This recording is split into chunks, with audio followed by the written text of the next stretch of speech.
Merhaba kıymetli dinleyicilerim. Hikayemizin 4. bölümüne hoş geldiniz. Bu akıl almaz hikayeyi kaldığımız yerden anlatmaya devam ediyorum. İyi dinlemeler. Gülmüştüm. Böyle bir anda bile gülebiliyordum. Hatta o an fark ettim.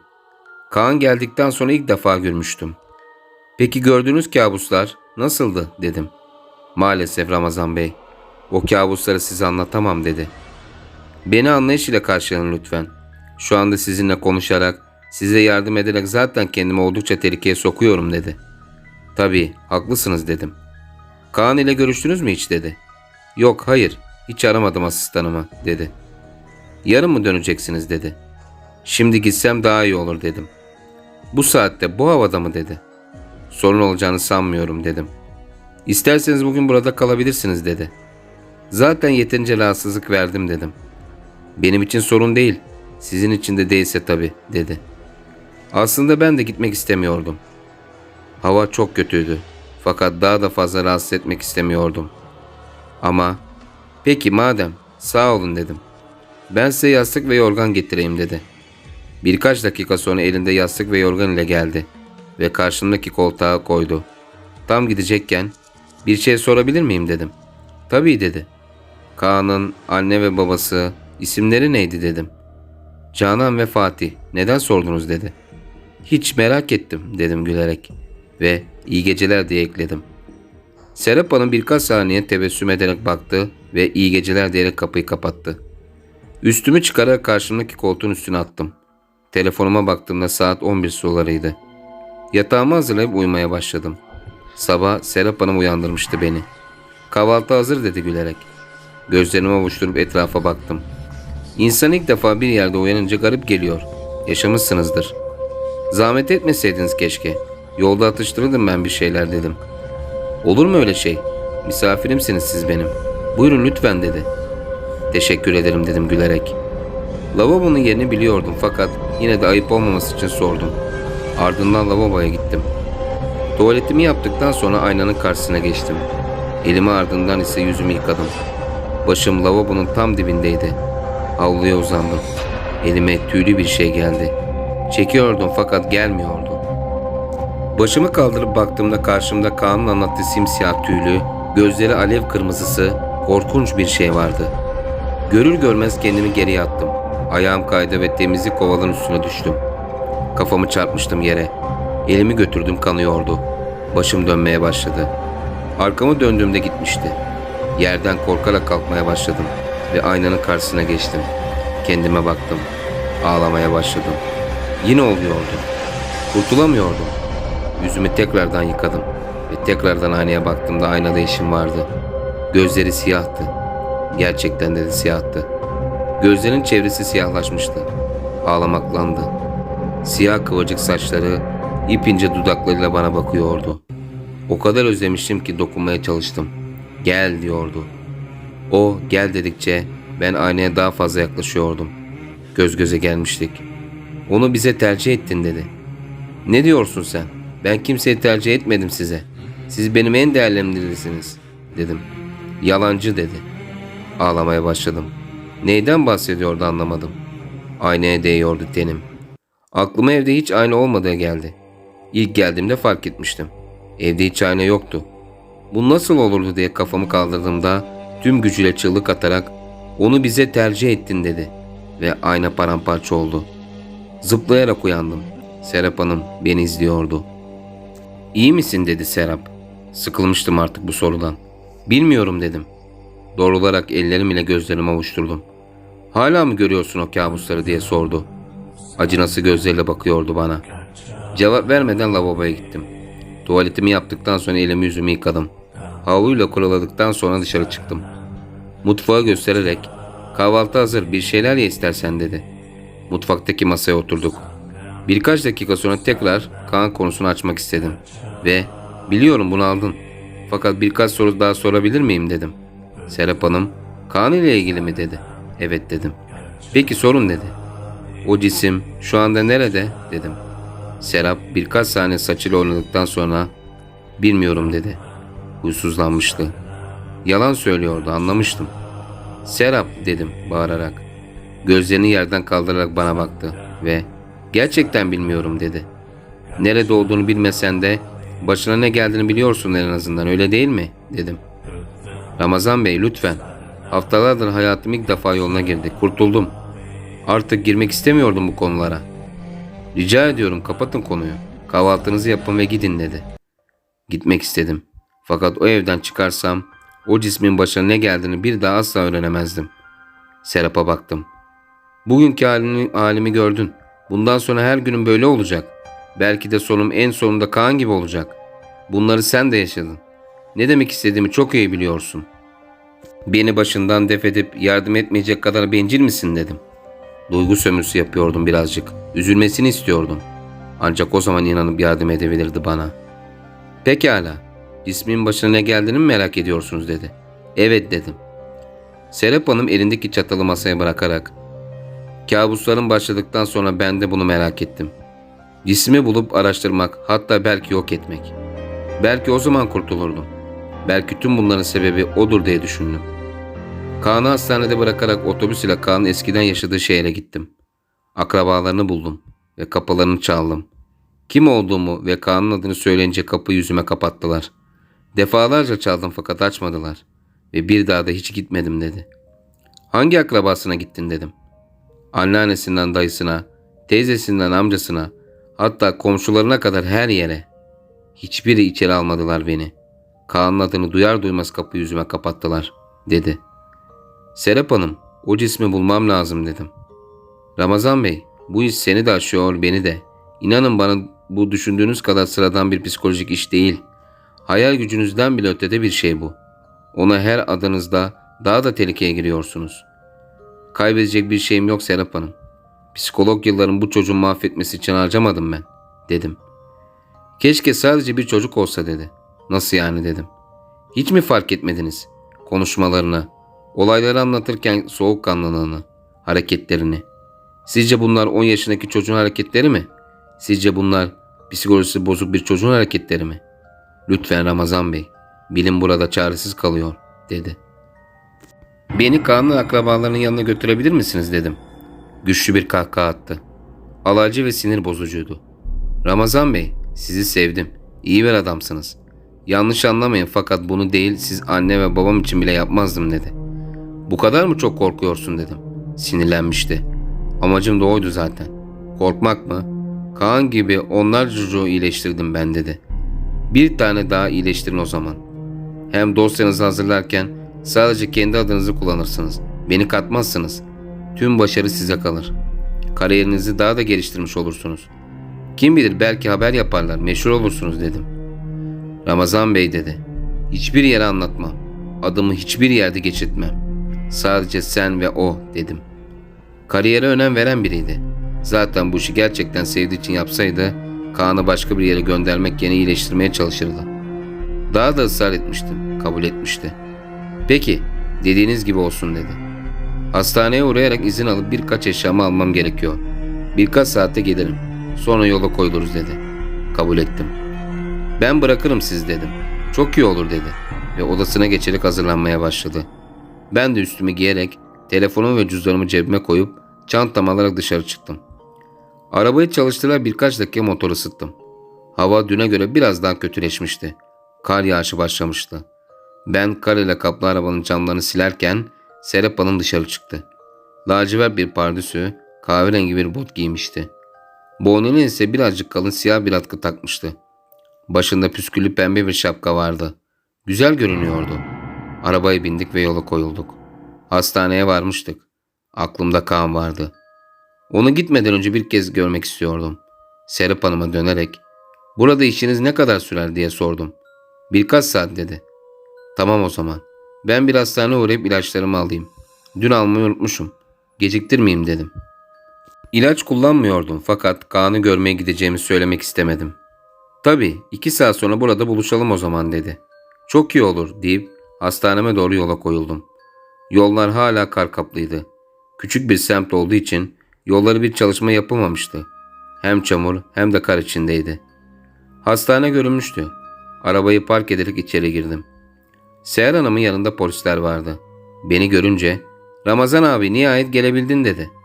Sanki içindeki tüm her şey boşaltırmacasına rahatlamıştı. "Ne oluyor burada Seher?" dedim. Polis bana dönerek "Kaan Bahadır'ın doktoru siz misiniz?" dedi. "Evet benim. Ramazan Serhatlı" dedim. "Nereden geliyorsunuz?" dedi. "Birkaç günlüğüne izin almıştım. Şehir dışındaydım" dedim. "Neden?" diye sordu. "Sorguda mıyım memur bey?" dedim sitem ederek. "Hayır, sadece birkaç soru sormam gerekiyor" dedi. Seher'e bakıyordum. Hani küçük çocuklar yaramazlık yapar da annem öğrenmez inşallah diye yakalanırlar ya. Aynı öyle bakıyordu. Polis, "Şehir dışına neden gittiniz?" diye sordu. "Kaan Bahadır'ın eski psikoloğu Serap Hanım'dan Kaan hakkında bilgi almak için" dedim. "Ne demek kaçtı?" diye bağırdım. Seher korkarak, "Gerçekten Ramazan Bey. Dediğiniz gibi sürekli kontrol ettim onu. Odasına gittim yarım saatte bir. Gözüm sürekli üstündeydi. Bu sabah yemek bırakmak için odasına girdim. Tuvalete gitmek istediğini söyledi. Götürdüm. Tuvalete girdi. 5 dakika oldu çıkmadı. 10 dakika, 20 dakika derken epey bir zaman geçti. Tedirgin oldum. Tuvalete girdim. Pencere açıktı" dedi. "Bir çocuk ikinci kattan nasıl atlayarak kaçabilir?" diye sordum. "İnanın bilmiyorum" dedi. "Parmaklıklar. Parmaklıklar var pencerelerde" dedim. "Ramazan Bey, inanmayacaksınız belki ama parmaklıkların eğildiğini gördüm ve bu Kaan kaçtıktan hemen sonraydı" dedi. "Emin misin? Belki daha önce eğilmişti parmaklıklar" diye sordum umutsuzca. "Hayır Ramazan Bey, daha önce olsa illaki temizlik görevlilerimiz görürdü. Onunla alakalı hiçbir şikayet gelmedi" dedi. Polis araya girerek, "Ne yani? 10 yaşındaki bir çocuğun parmaklıkları eğip ikinci kattan atlayarak bu kışta kaçtığını mı söylüyorsun?" dedi. Seher kafasını anlamsızca salladı. "Biliyorum çok saçma. Fakat ben sadece gördüklerimi söylüyorum. Lütfen anlayın beni" dedi. Sesi ağlamaklı olmuştu. İnanmıştım ona. Bunun ne kadar imkansız ve anormal bir şey olduğunu kesin olsa da inanmıştım. Polise dönerek, "Asistanım ile birkaç dakika konuşabilir miyim acaba memur bey?" diye sordum. "Tabii" diyerek önümüzden çekildi. Çantamdan kapımın anahtarını çıkardım ve içeriye girdik. Odaya girer girmez Seher, "Ramazan Bey, yemin ederim doğruyu söylüyorum. Orada ne gördüğümü çok iyi biliyorum ben. Kendimdeydim, ne olur inanın bana" derken sözünü keserek, "Biliyorum Seher, hem de çok iyi biliyorum" dedim. Seher şaşırmıştı. O kadar şaşırmıştı ki, "Gerçekten mi?" diye sordu. "Evet" dedim. "Polisler beni almazlar değil mi Ramazan Bey? Ben bir şey yapmadım çünkü" dedi. Korkuyordu. Sesi titriyordu, hatta ağlıyordu. "Sakin olun. Hiçbir şey olmayacak size. İçinizi ferah tutun ve sakinleşin. Fazla zamanım yok. Buradan gitmem lazım" dedim. "Nereye?" dedi. "Bak Seher, sana anlatamayacağım şeyler var" dedim. Seher iyice ağlamaya başladı. Ve o ağladıkça ben düşünemiyor, daha da tedirgin oluyordum. Hızlıca yanına giderek diz çöktüm ve "Bak, sakin ol tamam mı? Seher bana bak" dedim. Fakat hala ağlıyordu. "Seher!" diye bağırdım. Ağlamaktan kıpkırmızı olan gözleriyle masumca bana baktı. "Şimdi sakin ol ve sadece soracağım sorulara cevap ver tamam mı? Sana hiçbir şey olmayacak. Buna izin vermem. Sakin ol" dedim. Sadece kafasını salladı. "Ben gittikten sonra anormal bir şey oldu mu?" diye sordum. Birazcık düşündü ve daha sonra "Hayır bilmiyorum" dedi. "Yapma Seher, iyi düşün. Ne olur daha iyi düşün" dedim. Seher alnını kaşıyarak, "Birkaç hastadan şikayet geldi" dedi. Evet ne oldu?" dedim zıplayarak. Geceleri Kaan'ın odasından sesler geldiğini, şikayetçi olduklarını söylediler. Hatta bahçede otururken Kaan'ın kendi kendine köpek hırlama sesi çıkardığını söylediler. Kaan bunu fark edince de onlara küfürler savurduğunu söylediler" dedi. "Emin misin?" dedim. Evet eminim" dedi. "Peki Kaan hiçbir şey söylemedi mi?" diye sordum. "Bir gece onu yatağa yatırırken yanında kalmamı, beraber yatmamızı istedi. Ama sizin dediğiniz şey aklıma gelince gitmedim. Odadan çıkarken ise arkamdan 'Ben kötü biri değilim' dediğini duydum. Fakat arkamı döndüğümde yüzünü duvara dönmüştü ve sesi de kadın gibiydi. Uykulu olmama vererek aldırış etmeden çıktım" dedi. "Ne tarafa doğru kaçtığını biliyor musun?" dedim. "İnanın ki bilmiyorum Ramazan Bey" dedi. Tamam sakin ol. Çok iyi iş çıkardın Seher" dedim. "Seher şimdi kendini topla ve dışarı çık. Onlara Kaan ile ilgili bana anlattıklarını sakın anlatma. Sıradan normal bir çocuk olduğunu söyle. Daha fazla üstelerlerse eğer doktor hasta ilişkisinden dolayı sizi şikayet edeceğimi söyle. Benim gitmem lazım. Seni tanıyorum. Güçlü bir kadınsın. Güveniyorum sana. Halledersin bu işi tamam mı" dedim. Kendini toparlayarak tamam dedi. Söz mü diye sordum. Gözlerime bakarak söz dedi. Peki o zaman hadi bakalım dedim. Dışarı çıktık. Polis ikimizin de onunla gelmesini söyledi. Polise şu anda çok önemli bir işten dolayı şehir dışına çıkmam lazım. Asistanım Seher Hanım size istediğiniz tüm bilgileri verecektir dedim. Polis birkaç saniye gözlerime bakarak peki dedi. Odama geri döndüm ve çekmecemden sahte polis kimliğini çıkarıp cüzdanıma koydum. Tam odadan çıkacakken masamın üstünde bir dosya gördüm. Bu benim arşivlediğim dosyalardandı. Mavi şeffaf dosyalardan. Her hastam için bilgileri, tedavi sürecini her şeyi bir dosya haline getirdim. Her hastanın bir dosyası olurdu. Dosyaya baktığımda Canan Bahadır adlı hastama aitti. Odamda tek başıma olayların şaşkınlığının üstünden atmaya çalışırken telefonum çalmaya başladı. Telefonu açarak alo dedim. Alo Ramazan Bey, vaz mı geçtiniz gitmekten dedi. Serap da bu. Unutmuştum. Kusura bakmayın Serap Hanım, burada birazcık olaylar oldu dedim. Ne gibi olaylar dedi. Gelince anlatsam daha iyi olur. Hemen çıkıyorum dedim. Peki bekliyorum dedi. Ve telefonu alıp dosyayı çantama koyup kapıyı da kilitledikten sonra arabaya doğru koştum. Seher Hanım çoktan gitmişti. Haluk Bey ile karşılaştık. Ramazan Bey nasılsınız dedi. Kusura bakmayın Haluk Bey, acil bir işim var, gitmem gerek dedim. Şaşkın şaşkın bana baktı. Çünkü böyle biri değildim ben. Hareketli, aceleci değildim. Koltuğumda oturdum sabahtan akşama kadar. Yaptığım tek aktivite konuşmaktı. Çünkü işim buydu. Arabama binerek Serap Hanım'ın hastanesine doğru sürdüm. Yollar hala aynıydı. Kar oldukça hızlı yağıyordu. Saat öğlen civarıydı. Hastaneye gelmiştim. Lobiye giderek Serap Hanım beni bekliyordu. Çağırabilir misiniz acaba dedim. Tabii dedi. Ve telefonla Serap Hanım'ı aradı. Birkaç dakika sonra Serap Hanım geldi. Beni koridorda görür görmez ne oldu diye sordu. Arabaya doğru gittim. Arkamdan geliyordu. Arabayı benim kontağa çalıştırdım. Serap cevap beklercesine bana bakıyordu. Kaan kaçmış dedim. Gözlerini büyütüp elini ağzına götürerek ne diye bağırdı. Sen ciddi misin dedi. Evet, gittiğimde polis oradaydı. Asistanım çağırmış dedim. Seni neden aramamış diye sordu. Korkmuş sanırım, ona emanet etmiştim dedim. Ne zaman olmuş, bu sabah mı dedi. Sanırım dedim. Yola koyulmuştuk. Olayı tamamıyla anlattım. Daha önce Serap'ın başına hiç gelmediğini, hiç kaçmadığını söyledi. Kaan'ın akrabalarının yaşadığı şehre doğru gitmeye başladık. Tabelaları takip ederek gitmeye çalışıyorduk. Bir benzinlikte durarak benzin aldık. Serap benzinliğin marketinden bir şeyler almak istediğini söyledi. Ben de o esnada lavaboya gittim. Benzinliğin arkasında küçük bir tuvalet vardı. İşimi hallettikten sonra elimi ve yüzümü yıkadım. Aynaya baktığımda arkamda Kaan'ı gördüm. Arkamı döndüğümde kimse yoktu. Yüzüme tekrar su çalarak hafifçe tokat attım. Kendine gel dedim. Lavabodan çıkarak ödemeyi yaptım. Serap atıştırmalık bir şeyler almıştı. Gofret, bisküvi, çikolata. Yolda giderken atıştırıyorduk. Yaklaşık 3 veya 4 saatlik yolculuğun ardından şehre girmiştik. Evi hatırlıyor musun dedim. Hayır dedi. Nasıl bulacağız peki koskoca şehirde onları dedim. İlçeyi ve mahalleyi hatırlıyor musun diye ekledim. Serap gözlerini kısarak alnını kaşıdı ve ilçeyi ve mahalleyi bana söyledi. Yaklaşık 45 dakika esnaflara sonra ilçeye girmiştik. Serap'ın söylediği mahalleye doğru gidiyorduk esnafların tarifiyle. Bir nalburun önünde durup camı indirdim ve "Selamünaleyküm üstadım, kolay gelsin" dedim. Adam çok içten bir şekilde "Ve aleykümselam kardeşim, buyur" dedi. "Mahalle ne taraftaydı acaba?" dedim. Adam gülerek "Burası" dedi. "Gelmişiz" dedi Serap. Serap'a dönerek "Anneannesinin adı neydi?" diye sordum. Fadime Kılıççı" dedi.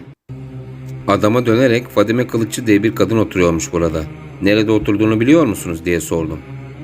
Az önceki güler yüzlü adam gitmiş, yerine soğuk, sinirli bir adam gelmişti. Yüzünü ekşitmişti, huysuzlanmıştı. Fakat bir yandan da belli etmemeye çalışıyordu. "Öyle biri yok burada" diyerek oturduğu tabureyi alıp dükkanına geçti. "Kolay gelsin" diyemeden gitmişti.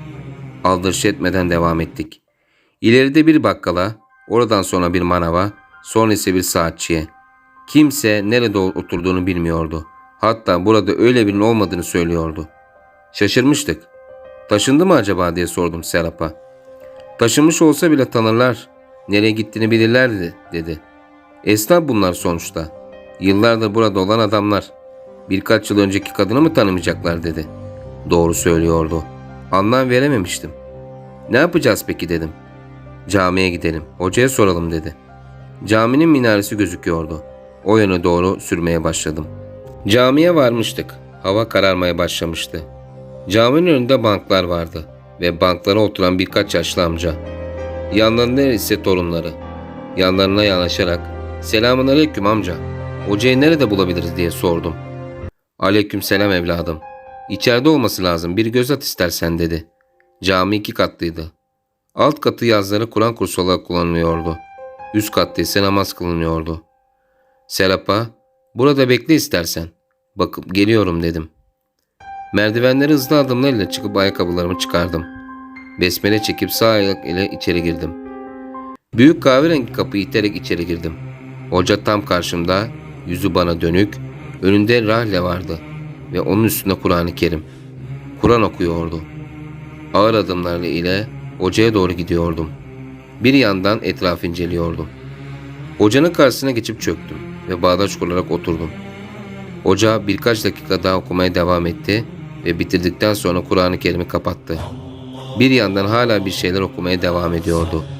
Benim sağım onun solundaki rafa yönelip Kur'an-ı Kerim'i koydu. Rahleyi alarak pencerenin altına koydu ve karşıma geçti. "Selamun aleyküm hocam" dedim.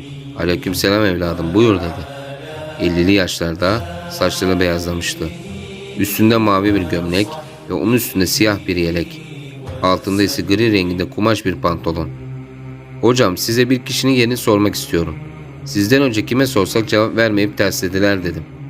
"Neden böyle bir şey yaptılar?" dedi. "Bilmiyorum hocam" dedim. "Siz kimi arıyorsunuz ki?" dedi. "Fadime Kılıççı" dedim. Hoca yere bakan gözlerini bana doğru kaldırdı. Çenesindeki oldukça uzun ağarmış sakallarını kaşıyarak "Şimdi anlaşıldı terslemelerinin sebebi" dedi. "Biliyor musunuz nerede olduğunu?" dedim. "Biliyorum" dedi. "Nerede hocam?" diye sordum meraklı bir şekilde. O esnada namaz vakti yaklaştığı için camiye mahalleli gelmeye başlamıştı. "Neden soruyorsun evladım? Ne yapacaksın onu?" dedi. Bağdaş şeklinden çıkarak dizlerimin üzerine oturdum. "Hocam, ben hastaneden Fadime Kılıççı'nın torunu Kaan Bahadır'ın psikoloğuyum" dedim. Hoca tebessüm etmeye başladı. "Demek mesele o çocuk" dedi. "Evet hocam" dedim. "O olayın bittiğini sanmıştım. Kapandığını" dedi. "Kaan'ı tanıyor musunuz?" dedi. "Buradaki herkes bilir onu. Sadece onu değil, o aileyi. Annesini ve babasını. Mahalleli bundan sonra seneler önce çok uğraştı anne ve babasını barıştırmak için. Oldukça sevilen, saygı gören bir aileydiler. Fakat o olaylardan sonra" dedi ve sustu. "Ne oldu hocam? O olaylardan sonra ne oldu?" dedim. "Namaz vakti geliyor evladım. Mahalleli gelmeye başladı. Eğer işin yoksa namazdan sonra konuşalım bu konuyu" dedi. "Tabii olur hocam" dedim. Ve oradan ayrıldım. Ayakkabılarımı giyerek dışarı çıktım. Serap banklara oturmuş, ellerini birleştirerek hafiften titriyordu. "Üşüdün mü?" dedim. "Boş ver beni, öğrendin mi nerede oturduğunu?" dedi. "Hayır, anlatacaktı fakat mahalleli gelince namazdan sonra anlatacağını söyledi" dedim. Ve "Gel istersen bir şeyler yiyelim, hem ısınmış olursun" dedim. "Olur" dedi. Arabaya binerek mahallede yemek yiyebileceğimiz bir yer bulmaya çalıştık. Mahallenin çarşısı upuzun bir caddenin üzerindeydi. Caddenin üzerinden giderek etrafa bakıyorduk. En sonunda bir restoran bulduk. İçeri girip selam verdikten sonra en köşeye, cam kenarına oturduk. Mahalleye göre oldukça lüks, güzel bir yerdi. Bizim ile beraber 2 tane genç, bir aile ve tek başına oturan bir kadın vardı. Garson hızlı adımlarla yanımıza gelerek "Hoş geldiniz, bir şey ister misiniz efendim?" dedi. "Ben bir tane işkembe çorbası ile kuru fasulye alabilir miyim?" dedim. "Tabii" diyerek elindeki kağıda yazdı ve Serap Hanım'a döndü. "Serap Hanım, mercimek çorbanız var mı?" dedi. "Evet" dedi garson. "Ben mercimek çorbası alayım o zaman" dedi. "İçecek bir şeyler ister misiniz?" dedi garson. İkimiz de ayran istedik. Garson gittikten sonra Serap, "O esnaf neydi öyle?" dedi. "Olayları duymamış olmaları imkansız. Ben olsam ben de aynı tepkiyi verirdim" dedim. "Ama onlar gibi geri çekilmek yerine en dibine kadar gidiyorsun" dedi. Bugün masamdaki dosyam geldi aklıma. Çantamdan dosyayı çıkardım ve Serap'a uzattım. "Bu ne?" dedi. "İsmi tanıdın mı?" dedim. "Canan Bahadır" dedi ecelerek. Bu ne demek oluyor?" dedi. "Garson siparişlerimizi getirmişti." Yemekleri masaya koyup gitmesini bekledim. Ardından Kaan'ın annesini Canan Bahadır'ı 1993 yılında tedavi ettim Serap dedim. Emin misin dedi. Evet dedim. Neden daha önce söylemedin dedi. Aklıma hiç gelmedi ki. 11 sene önceki hastamdı. Nereden bilebilirim kim ki dedi. Dosya incelemeye devam ediyordu. Nereden aldın bu dosyayı, arşivinden mi dedi. Bir yandan çorbamı yudumlarken bir yandan da hayır odamdaki masamın üstündeydi dedim. Nasıl dedi şaşırarak. Bilmiyorum, geldiğimde oradaydı dedim. Senden başka kimse girebilir mi odaya dedi. Hayır, anahtarı sadece bende var dedim. Şimdi anladın mı bu işi, neden bu kadar sorguluyorum? Neden bu kadar üstüne düşüyorum dedim. Serap kekeleyerek ama dedi ve bu nasıl oluyor? 11 sene önce annesini, şimdi de kendisini tedavi ediyorsun. Tesadüflere inanırım fakat bunun tesadüf olduğunu sanmıyorum dedi. Ben de öyle düşünüyorum fakat bu aileyle nasıl bir bağım olabilir, bunu bir türlü anlayamıyorum. Bir türlü aklım almıyor dedim. Değerli dinleyicilerim, hikayemizin 4. bölümünün sonuna geldik. Hikayeyi anlatırken sürçülisan ettiysem affola. Hikayemizin final bölümünde görüşmek üzere. Hoşça kalın.